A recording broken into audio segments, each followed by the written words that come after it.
الابن البار مش مستنيك تصرف عليه عشان يكون بار بيك، مش مستنيكي تسهري وتذاكري وتتعبي عشان يكون بار بيكي. الابن البار هو اللي بيبر أهله حتى من قبل ومن غير ما يعملوا معاه حاجة. فسيدنا عيسى مثلا وهو في المهد، يعني بعد ساعات من ولادته، وصف نفسه وقال: وبرا بوالدتي. ولا كانت أمه لسه سهرت ولا ذاكرت ولا ضحت ولا ربت. قال العبارة دي بعد دقايق من ولادته، وأثبت فضل أمه عليه من غير لسه ما تعمل معاه حاجة. فازاي بس في شاب ضيع أبوه وأمه عليه حياتهم وصحتهم وأموالهم وكل اللي بيملكوه عشان تربيته ورعايته، وبينكر فضلهم في النهاية وبيقول لهم ما عملتوش حاجة معايا، وما يعرفش المسكين إن أهله تعبانين عليه حتى من قبل ما يتولد. عشان كده ربنا قال عنك: وحملته أمه كرها ووضعته كرها. فأنت قبل ما تيجي الدنيا وجات متعبك معاك، وبعد كده جاي بالبساطة دي تنكر فضلهم عليك وشايف نفسك خلاص إنك كبرت ومش محتاج لهم. في ولاد تقيل عليهم قوي إنهم ينادوا أبوهم وأمهم بكلمة أبويا وأمي، فبتلاقيهم ينادوا أبوهم وأمهم بكلمة يا حاج ويا حاجة. اعتز بكلمة أبويا وأمي، فلسانك ما بيشرفش بكلمة زي الكلمة دي. فمش بمجرد ما شديت عودك استقليت عنهم وشفت نفسك عليهم خلاص. ولما بسألك ما بتزورش أمك ليه، ترد وتقولي: مريح دماغي وكافي خيري شري من الصدام والمشاكل، وناسي إنك بقسوتك دي واقع في مشكلة أكبر من كل المشاكل، لأنك ما بتكونش عارف ولا متخيل حجم الألم اللي بيحسوا بيه في غيابك وبعدك.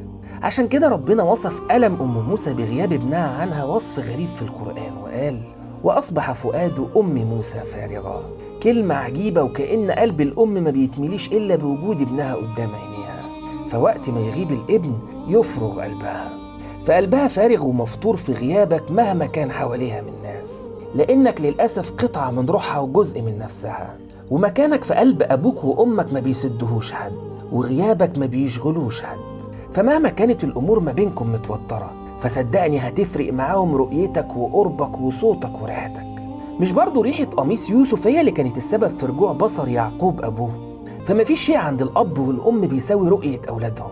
واسمع ربنا بيقول إيه: فرددناه إلى أمه كي تقر عينها ولا تحزن. تشبيه عجيب برضو بيدل على عدم استقرار عينيها في غيابه، وكأن عينيها مضطربة في كل لحظة في غيابه، عمالة تبص على الباب لعله يجي، عمالة تبص على التليفون لعله يتصل، ملهوفة بتبص يمين وشمال بتدور عليك وبتستعجل رجوعك، وعينيها ما بتقرش إلا برؤيتك. فأمك بتملك الدنيا لما تشوفك، فانوي بكل زيارة ليها أو اتصال عليها كي تقر عينها ولا تحزن. فخلي هي دي نيتك وانت رايح تزورها. عرفت دلوقتي حجم معاناة أمك وأبوك وألمهم بغيابك، فاوعى تنزعج من لهفتها ومراقبتها ليك واتصالها الدايم عليك. فأم موسى ما تحملتش غياب ابنها وقالت لأخته قصيه.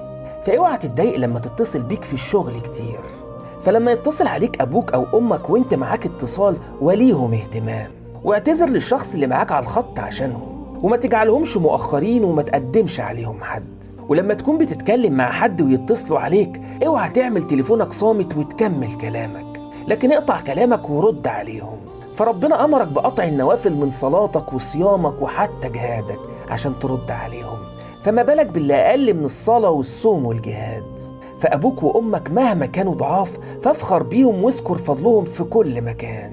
فسيدنا عيسى قال وهو بيفتخر بأمه: وبرا بوالدتي.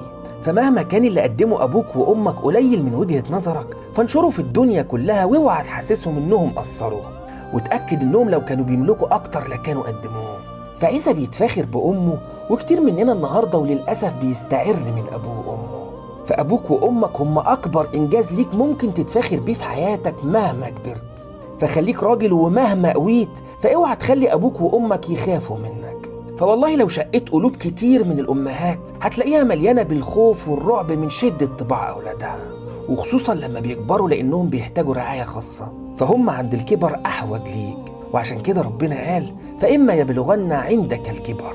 وركز على كلمة عندك، فاوعى تسيبهم وخدهم معاك في كل مكان. ففي الكبر هم ضعاف وخايفين وأحوج ما يكونوا للأمان. ففي الكبر بياخد البر مسار مختلف لأنهم بيكونوا أضعف، حسهم مرهف فما تجرحهمش، سمعهم أضعف فما تحرجهمش، فهمهم أبطأ فما تنهارهمش. الكبير فراقه بيخليه كتير الأسئلة فما تصدهمش، وهم كبار أحوج ما يكونوا لقعدتك وكلامك معاهم.